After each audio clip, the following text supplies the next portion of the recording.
Yeah, maybe going into my first year of public school teaching wasn't the best time to start a YouTube channel. Well, welcome back to Grizzly Ginger Disc Golf. After over a year of no activity on this channel and only sporadic updates on Instagram, thanks for coming back and watching this. Or if this is your first episode watching, your first time watching, thanks for coming in and watching stuff on my channel. I've realized in the intervening year and change, I've been trying to be a little bit too much like Danny Lindahl. And let's be honest, who doesn't want to be a little bit like Danny and not enough like me? I started this channel to track my growth as a disc golfer, and so the format of my videos is changing, starting with this one. First off, I'll be posting once a month and not once a week. Once a week is a little too much to maintain as a public school teacher. Plus, I think once a month will fit better for my vision of what I want this channel to be. Instead of informative videos like Danny posts or more experienced disc golfers do, I'm going to be doing more of vlog-style digest of my past month in disc golf. Think a more local Eagle McMahon without as much dabbing or veganism. Even though I haven't been posting videos here, I have been really involved in my local disc golf scene, and it's really helped me grow immensely. This last summer and fall, I started Oklahoma City's first and only sanctioned weekly league through my local bag tech group, Iron Leaf OKC. I've also become the vice president and league director of Iron Leaf, and this 2018 has been full of events for us. We have hosted 30 weeks of sanctioned league play. We're doing 10 more to finish out the year, just going into the winter months a little bit. 8 monthly bag tag shuffles, 3 C-tier tournaments, and then a crazy B-tier that was 5 rounds in 2 days. That was ridiculous. It was also at 5 different courses, just a ton of fun. We also ran an amateur match play tournament bracket, singles, and we also hosted a winter marksman league, which we're doing this winter as well, in addition to the sanctioned leagues. If you're ever in the OKC area, be sure to check out our events at the Iron Leaf Presents Facebook page, link in the description, as well as the Oklahoma City Disc Golf Association's website. They host a lot of the sanctioned tournaments in the area, and they're always a lot of fun. I'm also fortunate enough to get to teach kids how to play disc golf at my school. I'm teaching it 2 hours a day, and I'm having a blast. And honestly, I think teaching disc golf has made me a better disc golfer, better than anything else. On to my disc golf game. I have upgraded from the cadet bag. I got a slightly used Dynamic Disc Commander for $80. Then from there, I moved on to a Zuka cart, which I'm rocking right now, and I don't think I'll ever go back to a bag if I can stand it. Through these 2 upgrades, my disc selection has expanded a lot. But I'm still using a lot of what I used in the cadet. I'm going to go into my new bag in a later video, and I'm also going to try something new with Instagram, showing you guys what I'm throwing. I am still a member of Team Trilogy, so expect a lot of DD with some West Side and Latitude 64 sprinkled in. As for my actual play, I now have a player rating of 834. When I started this channel, my goal was to be 900 rated by the end of 2017. I realize now just how unrealistic that goal is with my current level of play. I'm pretty inconsistent with my tee shots. My up shots are okay, and my putts have been getting better in competitive rounds. Most of my rated rounds have come from sanctioned league play, and they've been anywhere as low as 772 up to 880. I think my ceiling is getting taller, and I'm working on raising that floor by working on my putting and sealing in those inside the circle putts.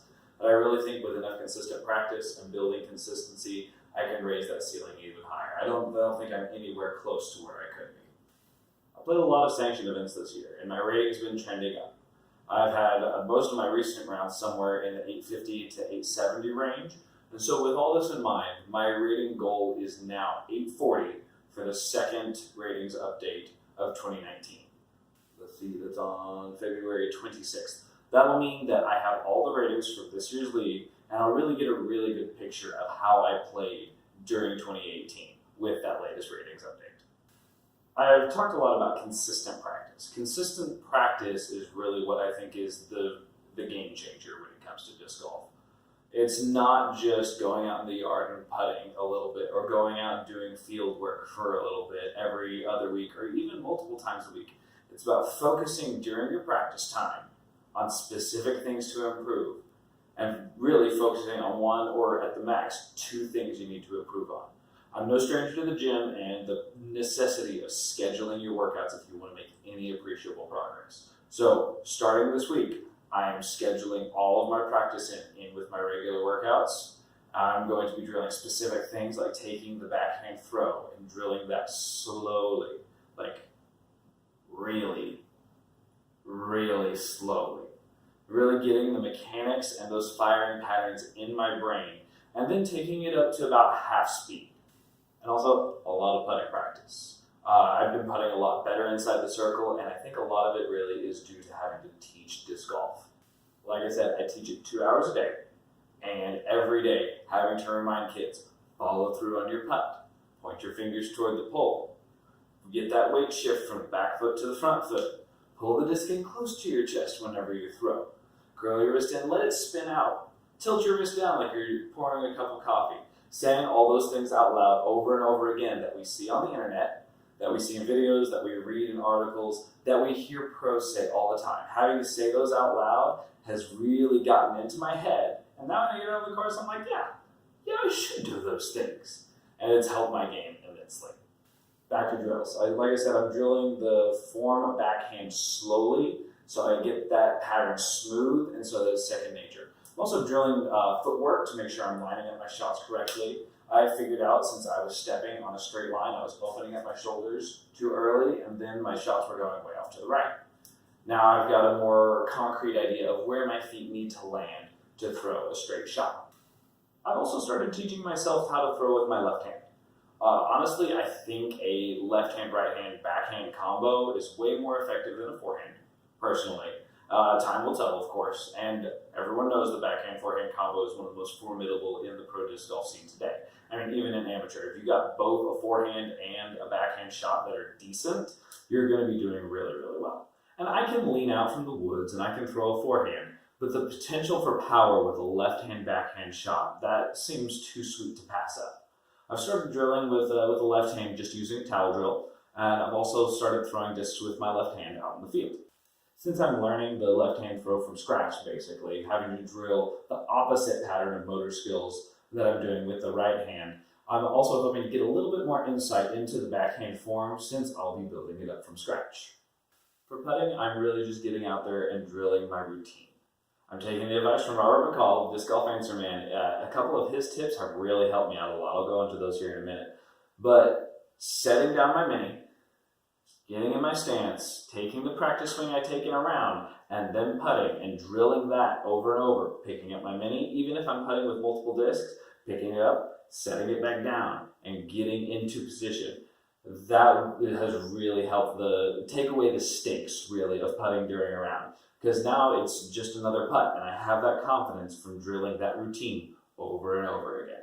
For field work, I'm still having a little bit of trouble with nose up with my drivers. It's not such a big deal with my putters and mid-rangers, and they're going farther and farther, but my drivers still tend to glide up in the air, and they don't go nearly as far, or they only go as far as my mid-ranges. So for field work, I'm going to get out and work on release angles and keeping the disc flat on every single plane of extension. It really helps that I work at a middle school where I teach, and we have a gigantic practice field out back. Did I mention that since I'm teaching, I got some baskets donated to the school. I currently have 7, 8 plus my practice basket. So I've set up a little 9-hole course for the kids to play on, and again, they're having a blast. I've talked about being no stranger to the gym, and in high school, I was a 2-sport athlete. I played basketball and I ran track. And when I was in college, I kind of fell away from it, then got back into working out. I started doing bodyweight fitness, moved to powerlifting, worked some strongman lifts, but I was really getting entrenched with powerlifting. And so I reached out to Seth Muncy, who gave me the great advice of powerlifting makes you better at powerlifting. So I have changed my workout routine. Seth helped me think about disc golf in a little bit more abstract terms.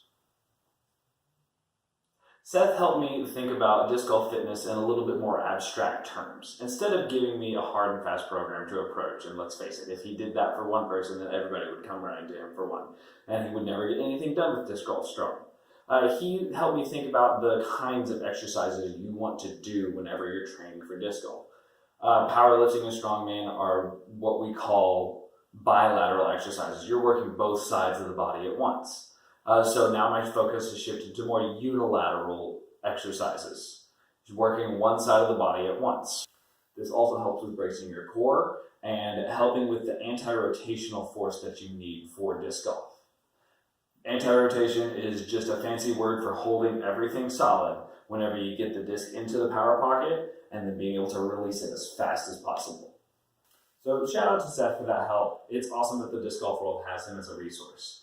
For my workouts, I started trying to program them and I was doing okay, but it really turned around when I started using the Nike Training Club app. They have a ton of great workouts where you need as little as open space to move around, or you can add in that you have some equipment like dumbbells, a bench, a plyometric box, or a medicine ball.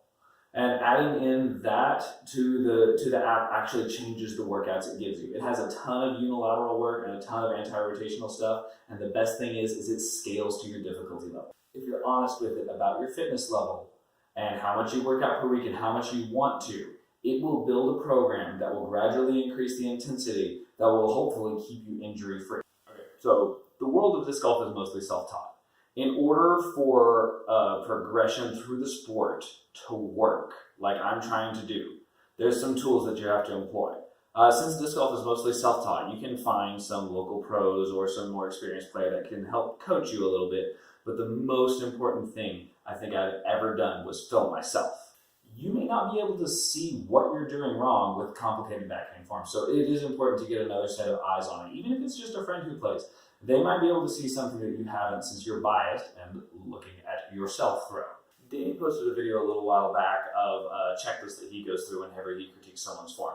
And it's an excellent tool for self-critique. If you can look at each of the facets of what he looks at to help out people, and you can objectively identify what is wrong with your throw, you will be able to soar leaps and bounds beyond what anybody else is doing. I've been changing up my putting a little bit, so it's kind of been off and on. It's been more on lately because I've been filming myself. I didn't notice that I had a little hitch in my putt. I would set up, I would take a couple practice swings. I'm a push putter, so I want to keep my elbow straight and use the pendulum swing and the weight shift of my bigger muscles to get the disc there. And I didn't realize that I was taking my practice swings, getting my weight shift in, and then when I went back to throw, every single time my elbow would bend in, and that would throw all of the mechanics off. I was able to fix this major flaw in my putting before it became a full-blown bad habit, and I had to unlearn it just through filming. That's what I've been working with for the past year and a half. As for the future, you can expect updates on my progress, like updates on my rating, on my drills, and my putting. I've been able to track a lot more stats now that I've had the UDisc app with the full stat tracking. That has been a godsend for figuring out the little flaws in my game. And I'm also going to start filming some rounds, all of my throws in a round, just cutting those together really quick, putting them up here so you can see kind of what the courses are around the Oklahoma City area and get a glimpse into really like my game. If you want to take a look at any of the videos, products, or sources I've mentioned in this video, all links are down in the description.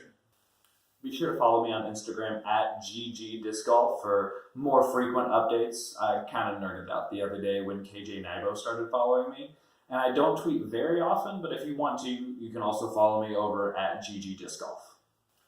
Whew, we made it. Thank you for making it this far and continuing to watch. Until next time, remember, everyone was a beginner once.